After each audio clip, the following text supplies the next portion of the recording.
Good afternoon, everyone. As Dr. Gerstein mentioned, I'm a member of, let me try this one more time. There we go. I'm a member of the advisory board for the Center of Peace and Conflict Studies and have had the pleasure of serving on that board for a number of years. I'm always so excited to be able to attend big events like this because I know how difficult it is for our staff to pull these things together, but I also know how blessed we are to have a community that supports these kinds of efforts and to have such a welcoming campus and community who continue to demonstrate interest in our efforts to outreach into the community.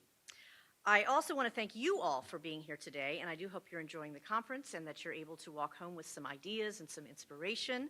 And if we have done that for you, we have done our job. It is my great pleasure this afternoon to introduce Reverend Charles R. Harrison, our afternoon keynote speaker.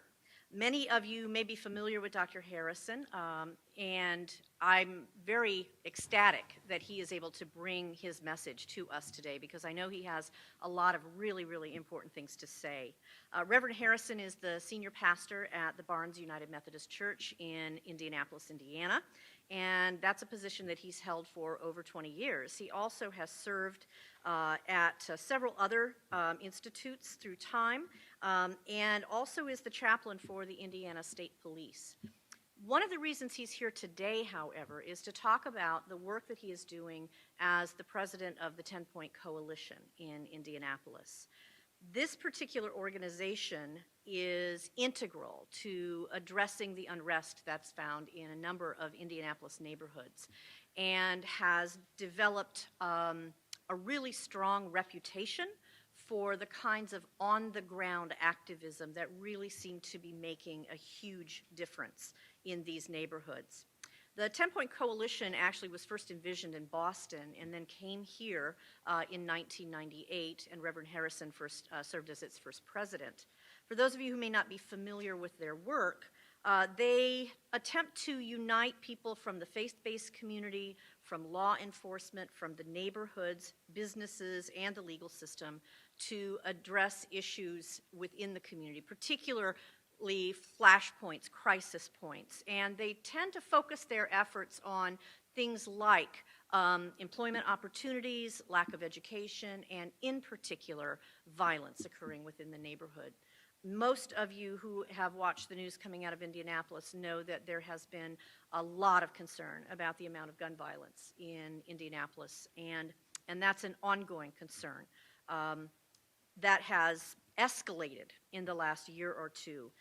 Reverend Harrison and the members of 10-Point Coalition are the people who are out on the streets dealing with this on a daily basis, a nightly basis.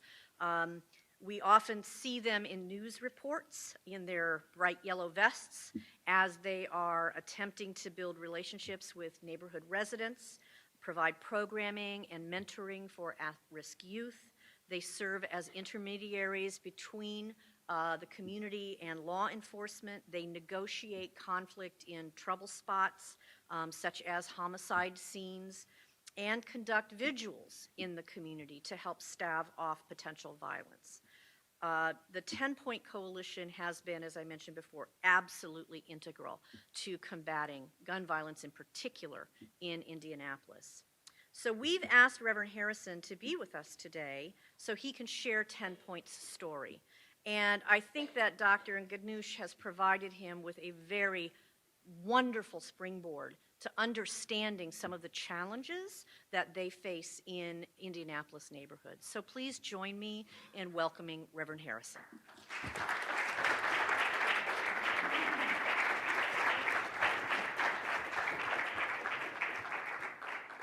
Thank you so very much for this opportunity to be here today, to get me out of Indianapolis for at least a few hours today.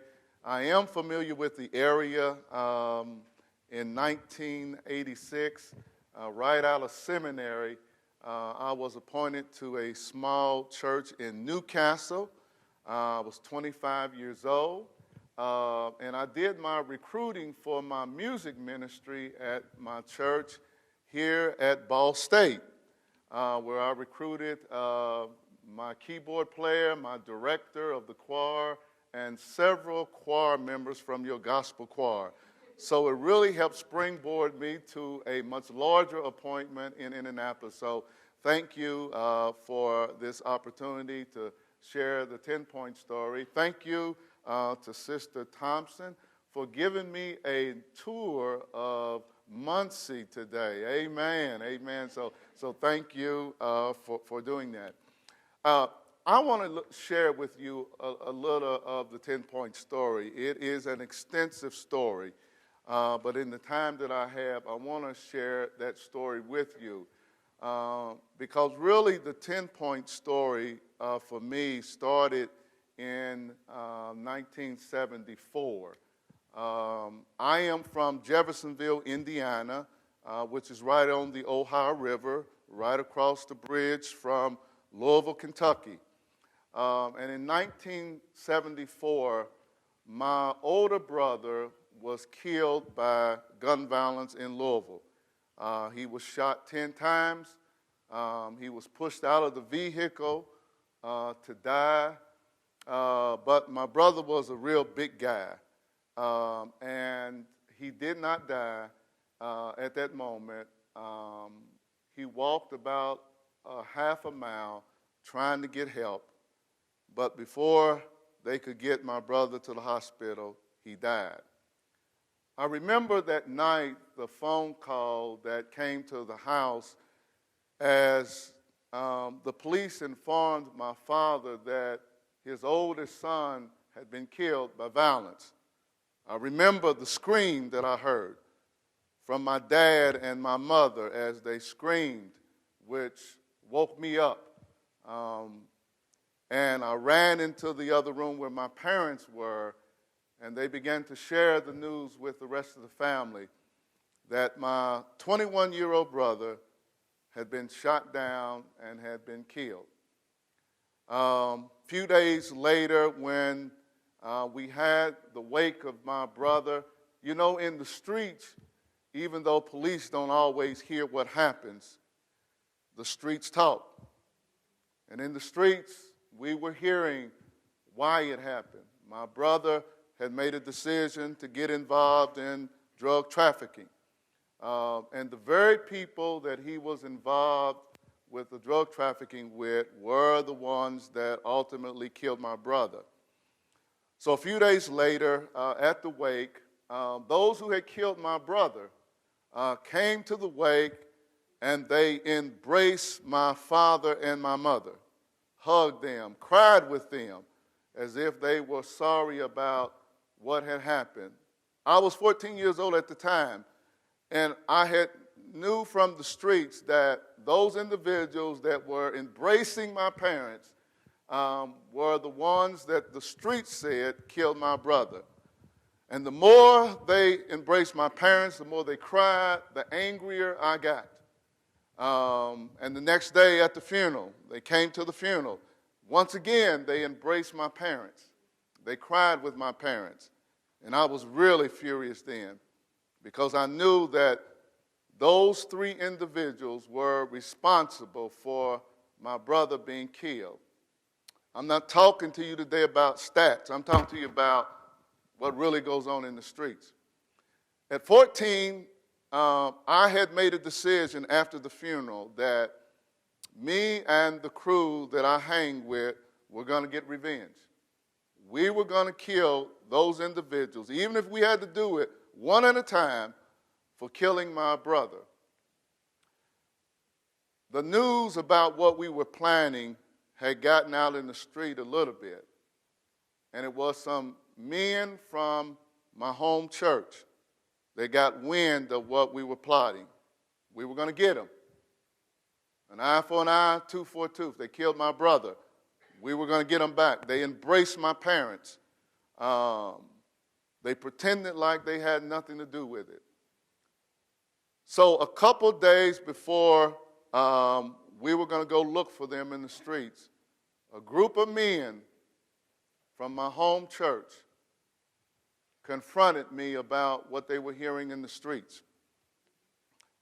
Those men began to share their own stories with me. And after about an hour and a half, those men had convinced me that my life was worth something and that God had a bigger plan for my life.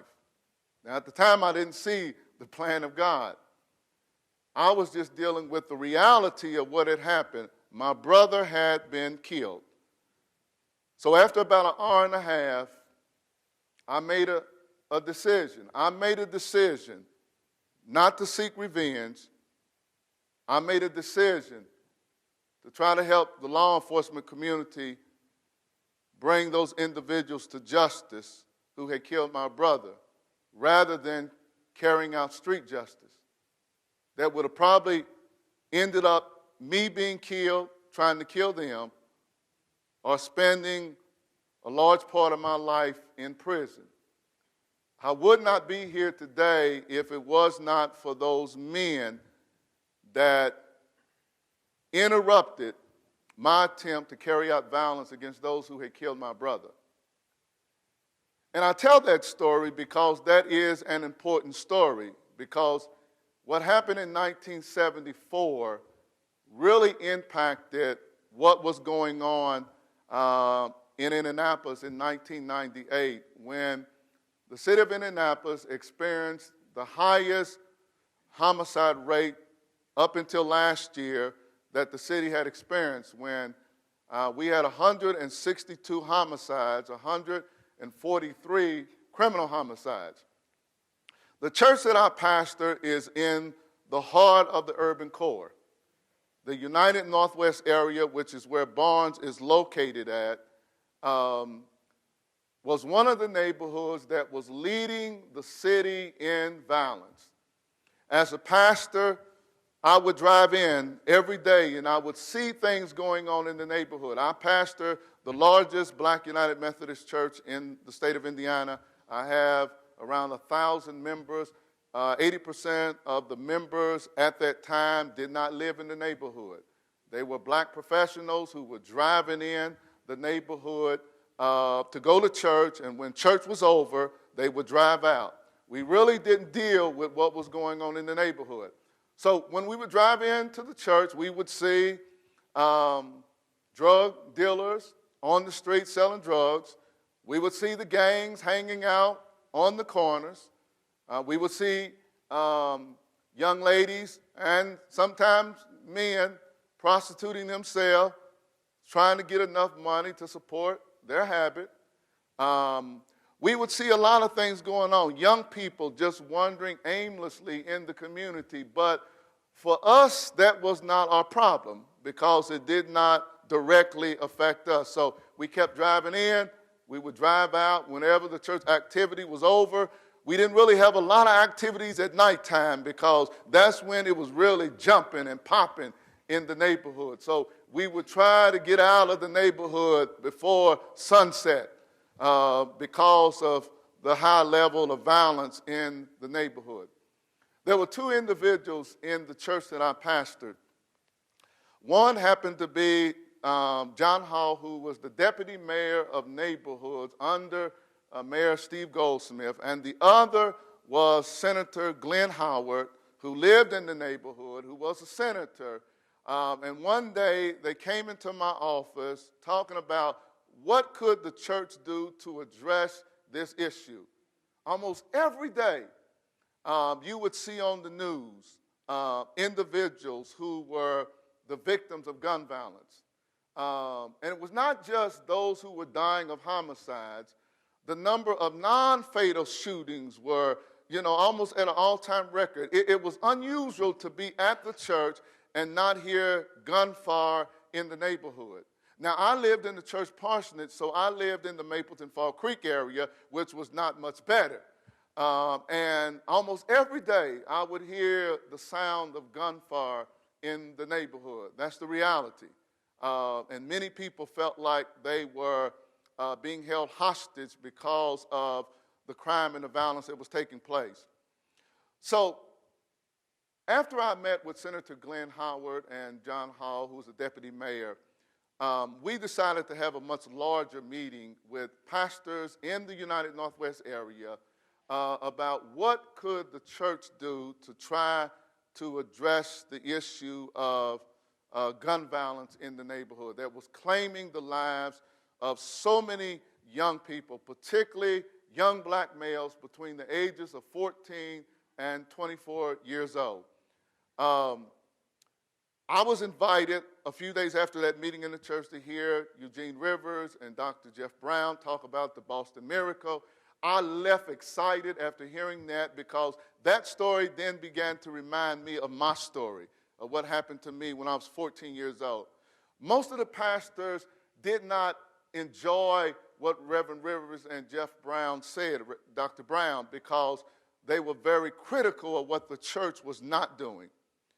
And one of the things I posed to the pastors in the United Northwest area is, what did they say other than the fact they were critical of what the churches were not doing? And I said, brothers, they were really, right on target, because most of us only focus on internally what was going on in our congregations, and we really wasn't addressing what was going on externally. But I said, did what they say make any sense? And can the church impact violence?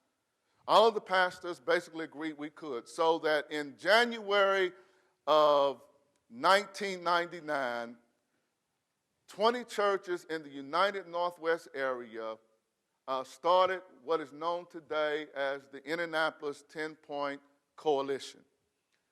Our focus was primarily in 3 neighborhoods: the United Northwest area, which is where most of the churches were from; the Crown Hill area, which was just east of us; and then further east of us was the Mapleton Fall Creek area. We wanted to try to address the issue of youth violence. We took the Boston model, but we kind of modified it for Indianapolis. And what we started doing was we started hiring ex-offenders,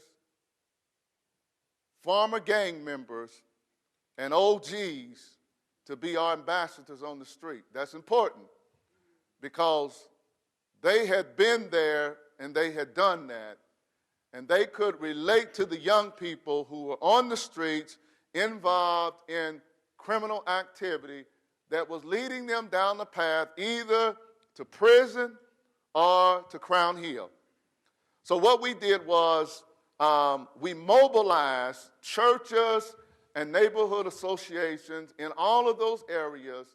The first night that we went out on the streets in the Crown Hill area, we had 120 men that walked the streets at 10 o'clock at nighttime to about 1 o'clock in the morning, because it's important that if you're going to impact what's going on in the streets, you got to understand when the underground economy is in full operation.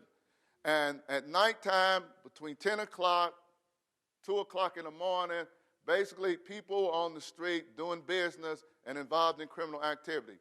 So we decided to march, to go through the neighborhood, and I really didn't fully understand the concept at that time.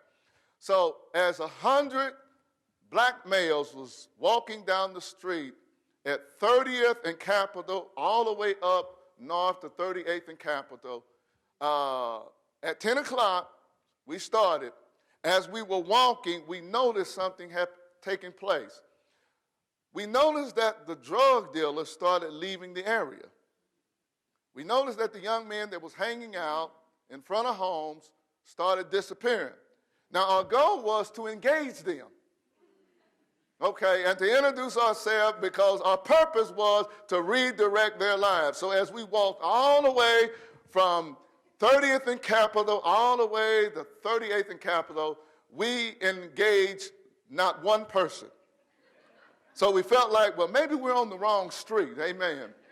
So then we went on the other street, Kenwood, so we walked from 38th and Kenwood all the way down to 30th and Capitol, and we encountered no one. Everybody kept leaving the area. So we was trying to figure out what was really going on and why everybody was leaving the area. So the next day I decided to go back in the area, and I started talking to people, wore my collar, went back in the area, and people started talking about all of the people that was walking down the street the night before. And I said, well, what were people saying about that? Well, they thought there was a new gang coming in to take over.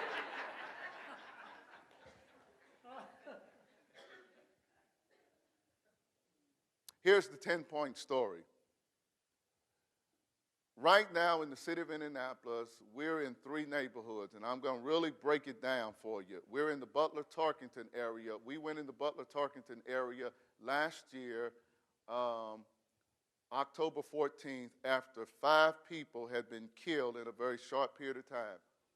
One of the victims of the violence was a 10-year-old boy by the name of Deshaun Swanson, who was killed at a home that had been a drug house. And Deshaun was not the target, but individuals who were at this family gathering that was remembering their loved one at a wake, he was shot and killed that night. We went in on October the 13th, 14th, because I was there on the 13th at another 18-year-old that was found in the alley killed. We had just met with the Neighborhood Association on that Monday, October the 12th, and they wanted us to come in and fix the problem. And we said to them, we don't come in and fix the problem. We work together and we mobilize to address the problem of gun violence. So on the 14th, as we came into the neighborhood, we found out what the violence was all about.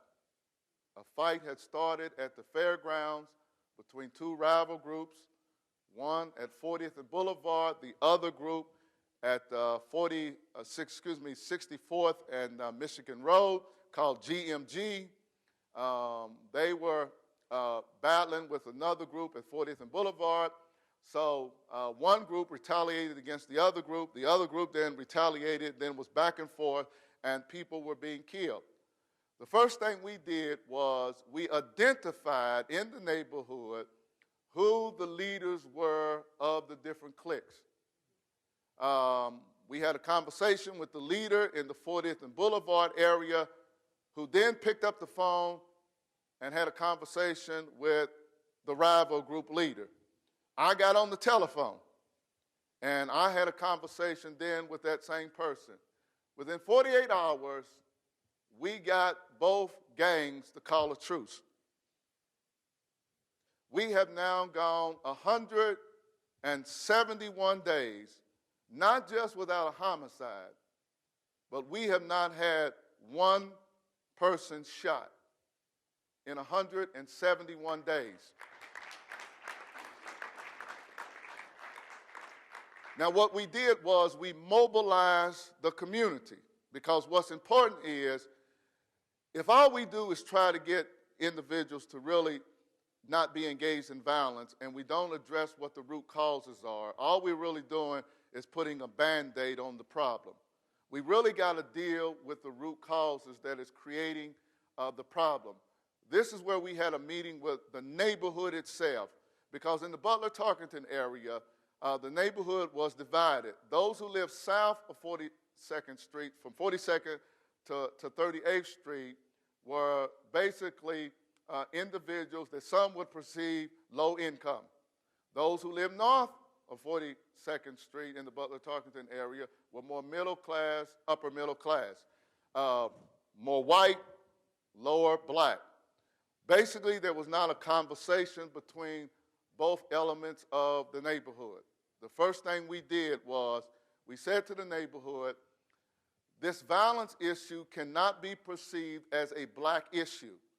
The problem is, and I heard the presenter this morning, is that when you watch television, the faces that you see on television particularly are black males, who are young black males, that are on TV almost nightly, either as the victim or the perpetrator of a violent crime. When you read the newspaper or look at the newspaper, who do you see on the front page of the newspaper when a violent crime occurs? You see the face of particularly a black male. So that most people saw the problem in Indianapolis as an urban core problem, and the violence was taking place within the inner city, and they saw it as a black problem. The problem was that the boundaries that the city leaders thought were established where the violence would stay south of 38th Street, no longer was staying south of 38th Street. What really got the attention of the city is when some of the individuals who had been involved in the violence south of 38th Street went up to Meridian Hills, did a home invasion, and victimized a whole family. Now, this was amazing. This was amazing because I think in a day or two, there was a major meeting at Second Presbyterian Church. 800 to 1,000 people showed up. That was a crisis because black males went and victimized a white family that lived in a part of the city where this kind of violence did not occur. Wow, this is amazing. Within 72 hours, the police had apprehended all of the individuals that were a part of that home invasion. Now, we had homicides in the black community where blacks were being killed, but yet the perpetrators of the violence were still running free. This is the concern. The concern was they brought all the resources to the table when there was a home invasion where they brought in the FBI, they brought in the state police, they brought in the sheriff's department and IMPD to apprehend those individuals that were part of the home invasion. One of the things that 10 Point began to do with the police department and the city government was really to begin to deal with this whole issue of disparity. Because from the black community's perspective, white lives mattered, but when violence was taking place in the black community, the same kind of resources were not brought to the table. So the message that you were sending the community was that black lives did not matter. And what we tried to say to the community at large, that if we were going to tackle this issue of urban violence in the community, it could not be looked at as just a black issue, but it had to be looked at as a city issue, and all of us had to come together to not just try to jail our way out of the problem, but how do we begin to deal with the root core issues that is causing young men like myself who made a decision to go in the right direction after people had intervened in my life, for young men like myself not to make that same mistake that would have led me either to prison or to the grave. So here's what we did. This is what the focus is of 10 Point. And I really want to get to that because we're in 3 neighborhoods, and let me share this real quick. We've gone 171 days without a homicide, non-fatal shooting in the Butler-Tarkington. In Crown Hill, we're now at 148 days, neighborhood right next to it, without a homicide. In the neighborhood right next to Crown Hill, which is where my church is from, the United Northwest area, we have gone 165 days without a homicide or a non-fatal shooting for juveniles between the ages of 14 and 24 years old. Some people may ask, well, how do you do that? What are you doing on the street to do that? We have 3 primary goals as an organization. One is to save our children from violence. How do we do that? 5 days a week, we go into these neighborhoods to engage young people on the street who are involved in some sort of criminal activity, whether it is a gang, whether it is a neighborhood clique, whether it's selling drugs, whether they're roaming the street, breaking in homes or robbing. We send the same people out 5 days a week in those neighborhoods, building a relationship with these young people. When we go out at night, we go out looking for gang members and young men who are involved in drug trafficking or may be involved in a neighborhood clique. Because our sole purpose is, how can we redirect their lives? That's our purpose. We're out there to redirect their lives. Remember who's going out as ambassadors of 10 Point. OGs, ex-offenders, and former gang members, because they can talk reality to them. Most of the individuals that work for 10 Point have been to prison. Matter of fact, that's one of the qualifications. So when some employers don't give them jobs and work opportunities because they've gone to prison and have a criminal record, for 10 Point, you get extra stars for having a criminal record, amen, and going to prison. Because you can identify with what's going on in the streets, and you can talk from experience what happens when you make these kind of decisions at a young age. So what we do is that when we're working in a neighborhood, we want to identify former gang members, ex-offenders who come from that neighborhood. Why? Because they are known in that neighborhood.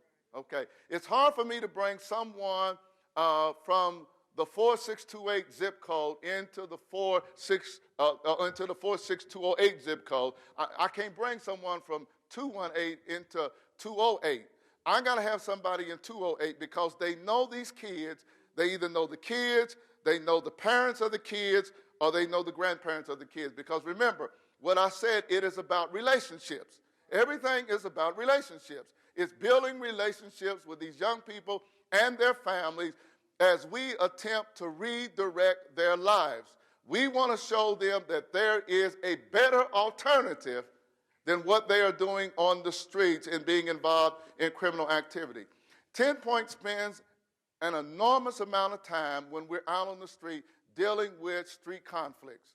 We spend a lot of time dealing with street conflict because if little man is in conflict with Big Charles, then if we don't deal with that conflict, little man and maybe his clique is going to get into it with Big Charles. So what 10 Point tries to do is we try to find a way, how do we resolve that without it escalating into violence? And how do we begin to teach young people how to deal with conflict in a healthy way? Because you can look at somebody the wrong way and it can end up somebody being shot.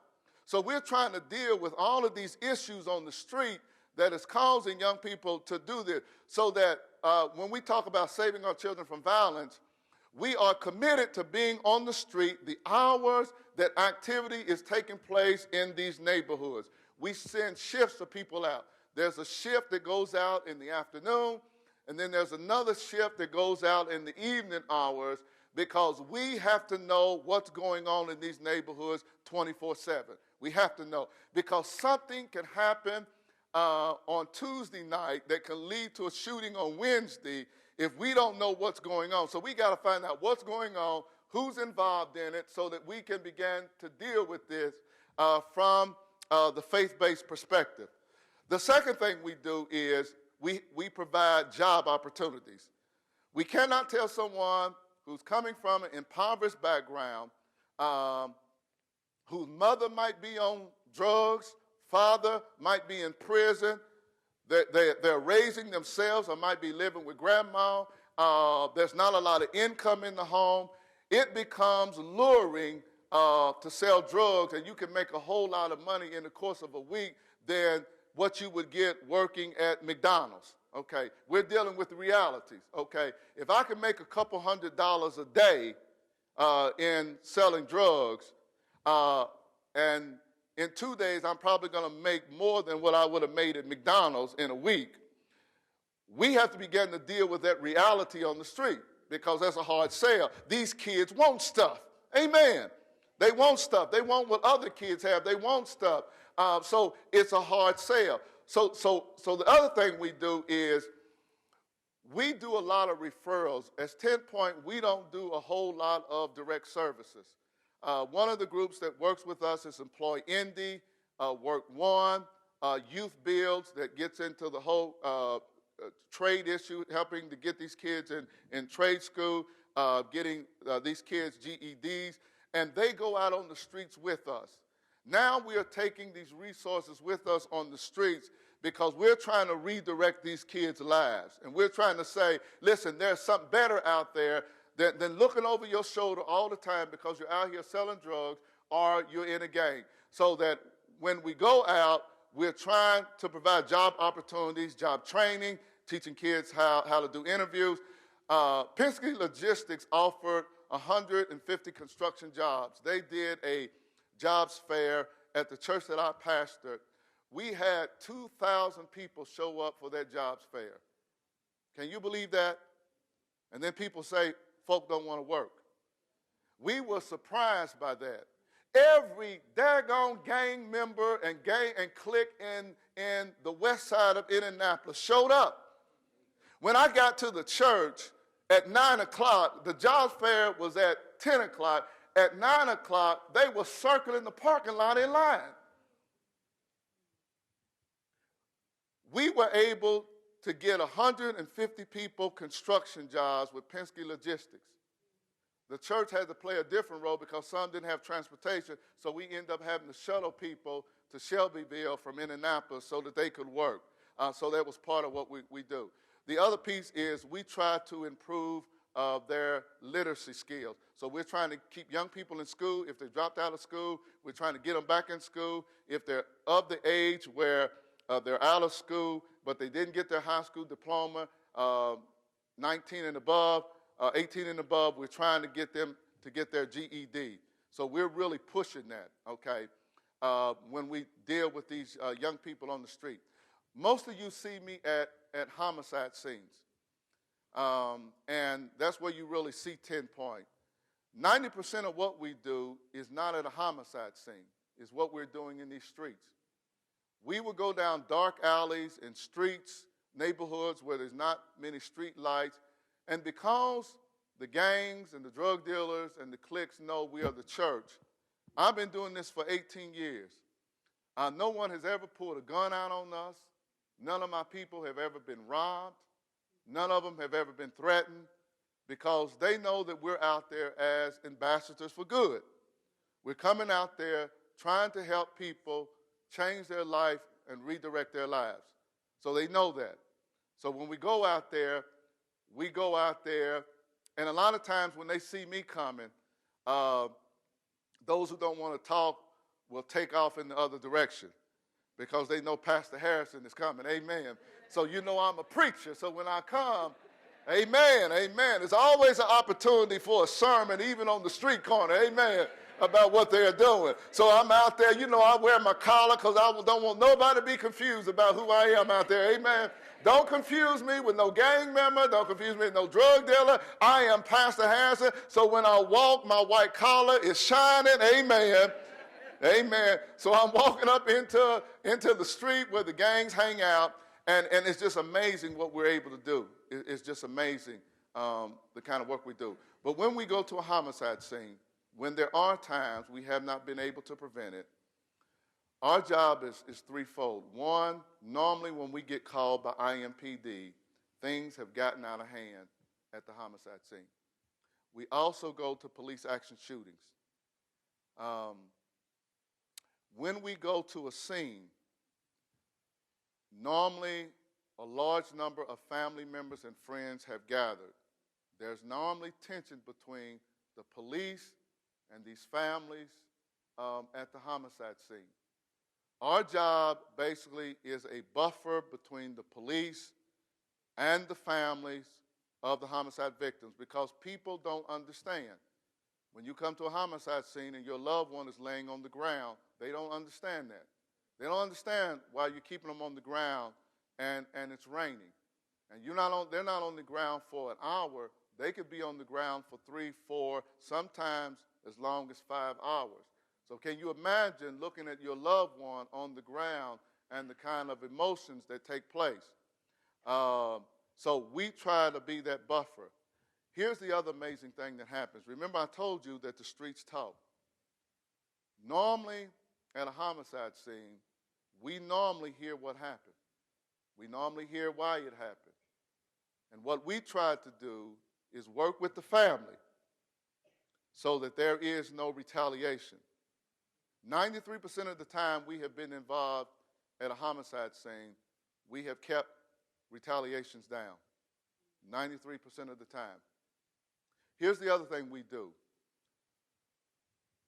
I went to a a scene one time by Martin University where a black male was selling drugs, undercover police officer was pursuing him.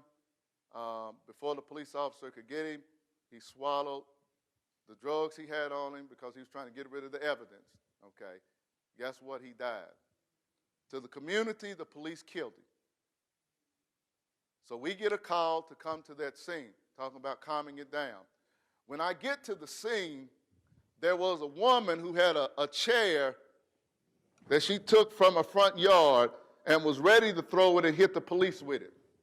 I'm rushing up to the scene because she done took her lawn chair and she's ready to do battle with the police. There was about 200 people there. Police were coming from everywhere. I get in front of the mother with the chair, and the mother recognized me, and I asked Mom, Mom, please don't throw that chair. I said, please don't throw the chair. And she said, Reverend, they killed my baby. They killed my baby. I said, okay, Mom, I understand they killed your baby, but this is not the way to handle it. 10-point members were coming, and a lot of 10-point members are not just ex-offenders, but we have pastors that come as a part of the rapid response team. I'm talking to the mom. The police are really trying to get us out of the way because they want to disperse the crowd. I'm saying to the sergeant on the scene, you don't want to try to disperse this crowd because more and more people are coming to this scene. They're angry. People behind us had their guns. Police had their guns on the other side. I asked the mother to do me a favor. I said, Mom, would you mind if we had prayer out here in the midst of all this chaos? And Mom said, Reverend, this ain't the right time to have prayer. I said, ma'am, who's your pastor? So she told me who her pastor was. Well, I got every pastor's telephone number in my phone. So I call up her pastor, and I tell him what's going on. I said, Doc, can you talk to your member? So her pastor talks to her. She then agrees to have prayer. I said, ma'am, can you get your family members to have prayer? She said, I'll do that. So the family members come. It was about 30 of them. I said, but there's about 170, 80 people still over there. Can we get them to have prayer? So they gathered all of the family members and all of the friends and all the neighbors and then all the people who was there just because they wanted to be in the crowd, And they took, there was about 200 of us. We went to the side, and sister, I started having prayer. Now, I'm a Methodist preacher. I don't pray long. But this occasion required a long prayer. So I had about 200 people there angry at the police. So I started praying for every bird in the sky and every chicken on the farm. And after about 15 minutes, I said, amen.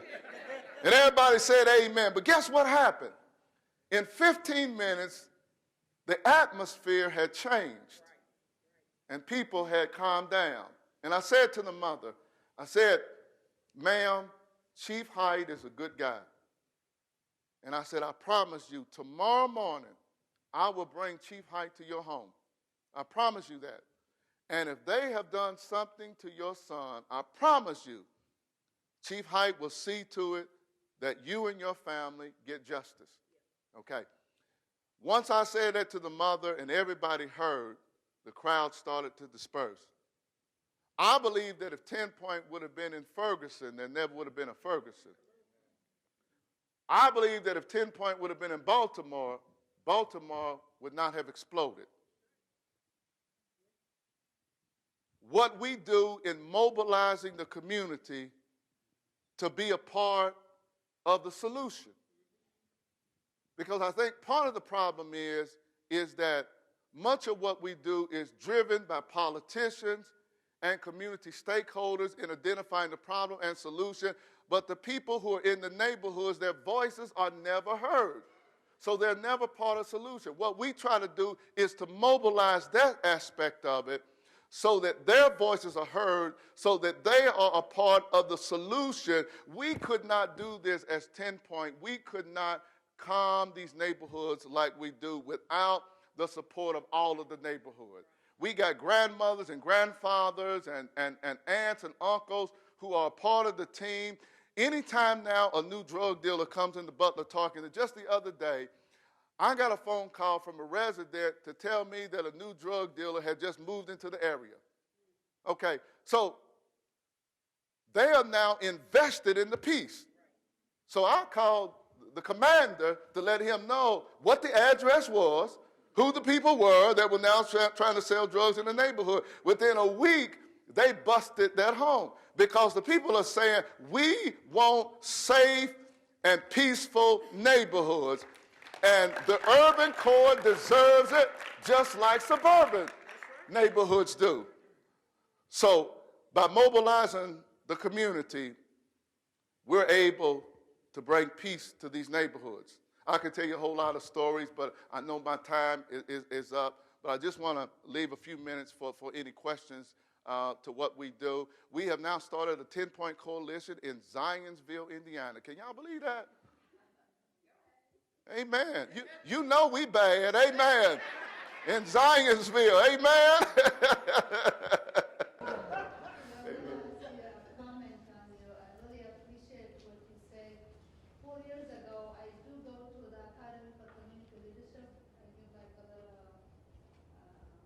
presentation there, and all the different ministers are on the thing. Every year I say, I told him, that was the first question to them.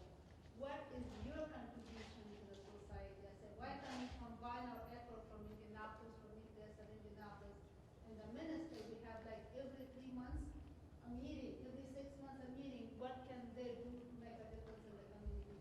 That was suggestion I gave 4 years ago, and every year I asked him, he kind of called me for meetings, but I think what you are doing is a true example of making a difference from the religious perspective, and I think that needs to be shared with more ministers and combine our efforts to make a difference. And I truly appreciate what you're doing, and I think it's a huge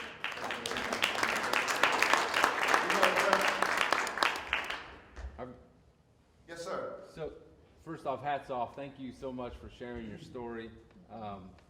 So, can you touch on a little bit more about the relationship you've built with the police department? Because you brought up a lot of examples as far as the disparities between using so many resources for the issue that happened in the other neighborhood compared to your neighborhood. And what I got from this is a lot of what you're talking about seems like community policing, but you're not police officers. Yes.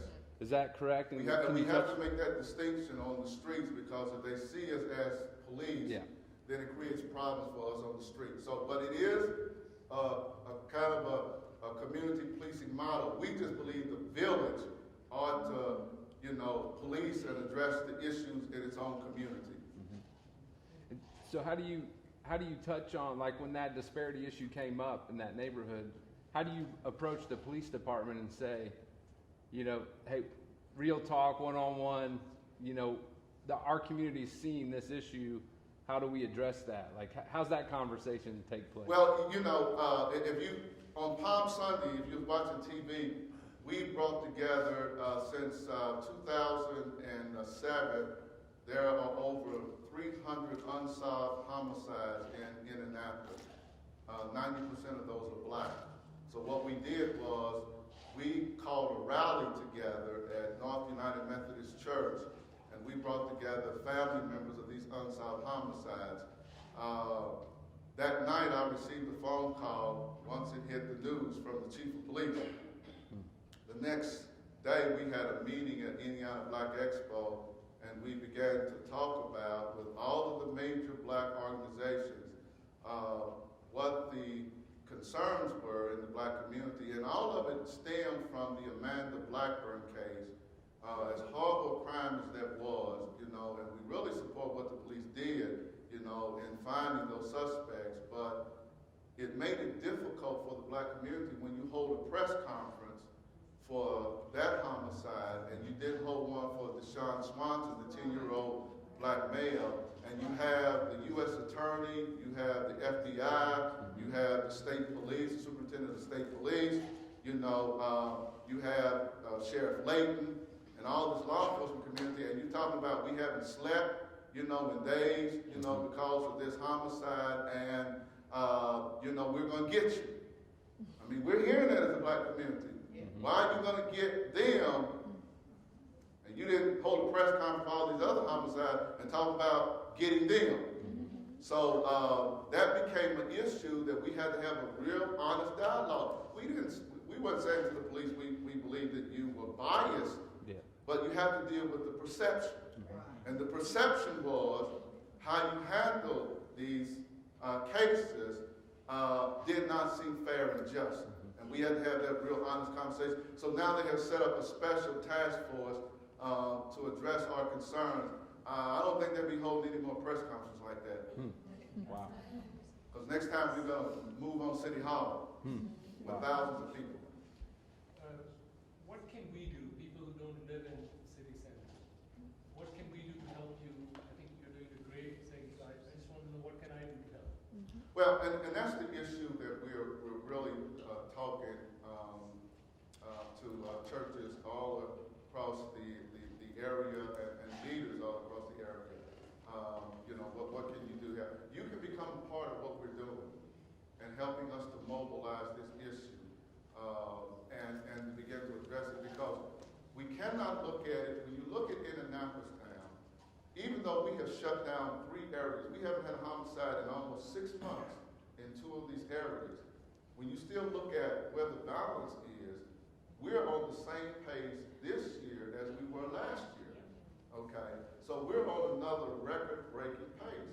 We have to get the business community involved because we have to provide job opportunities for these individuals. I heard what you said today. Ex-offenders tell me this on the street. They feel like that they have the mark of Cain on them because they have served their time in prison, but when they come out, they feel like they're still serving their time. We got to have honest conversation and move some of our elected officials to address some of the laws on the books that is still imprisoning people who have already served their time to society, so that instead of us pushing them back into a life of crime, we're redirecting their lives so that they become productive citizens in our society. And that's when we need the larger community to be a part of the strategy and addressing that issue, because if we can address that issue, we can eliminate a large portion of the individuals that are part of the underground economy that's producing the violence. Yes. How much time I have? No, you still got 5 minutes. 5 minutes, okay. But 2 quick questions. Yes. Have you kept track of the 150 employees who, folks who were employed at the Yes. construction firm? Yes, yes, all yes, working well? yes. We 70% of them are still employed. We're working on that 30%. Yes. I see you. My question is a religious question. I see more of the Methodist Church taking stances on social justice. Do you have a mix? Yes, we do. The founders of 10 Point, it was Father Walden, who was the pastor of Holy Angels Catholic Church, and Clarence Moore, senior pastor of New Era Baptist Church. So when you look at 10 Point, it's made up of almost every denomination in the city that's a part of that. So we started out with 20 churches. We probably have close to 200 churches now. That's a part of 10 Point. Yes, ma'am. Well, I was just curious. It sounds like what you're doing is a very duplicatable model, and I'm curious if you are trying to get other places to duplicate it, and how that response has been to that. Or why are more people not doing what you're doing? Because it seems very effective, would be the question. And then the other question I had was, you build these relationships with the young people on the street, and then you hear what's going on, and if you hear that someone has committed a crime and you're obligated to report it, how is that impacting your relationship with the rest of the people that are still out there? Well, none of our volunteers or street outreach workers report that. We have a way to do that. But I'm not going to tell y'all how to do that because it cannot get out. But we have a way of getting the information to the right people so that at least we're pointing the police in the right direction to bring people to justice. But our street outreach workers and volunteers, they do not have that contact, because if we're perceived as the police or snitches, then our people would be in danger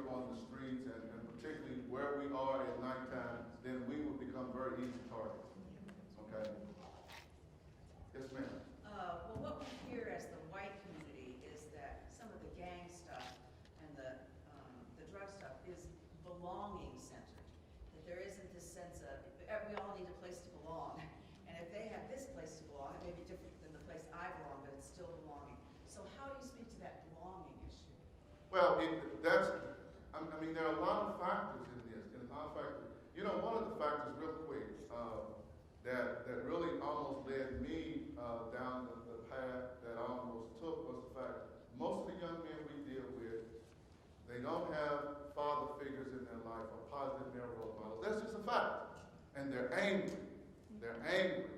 So that if you got issues at home, you don't have any positive male, sometimes even female role models in your life, then you become an easy target for the drug dealers and the gangs to recruit. So that there is this sense of belonging. We try to say to them that there are people who care about you. We care about you. We care about you. We love you. And we try to send a whole different message to these young people that you are valuable. Most of them don't think they're going to live long. They don't think they're going to live long. You know, we're trying to say, you know, God has a greater purpose for you. Most of them are very smart, you know. And you see the kind of enterprise they have out there, pushing drugs and stuff, illegal activity. Now, what if they use that for the good? And that's what we try to say to them. You know, they can be entrepreneurs, you know, governors, mayors, presidents, because they're geniuses, you know, in what they're doing out there in the street. So that's why we say to the village, everybody has to be a part of the family of these young people, to say to these young people, your life really does matter. I'm going to go ahead and call us to a close because I know we have 2 o'clock presentations and we don't want to run too late. Would you please join me in thanking Reverend Harris?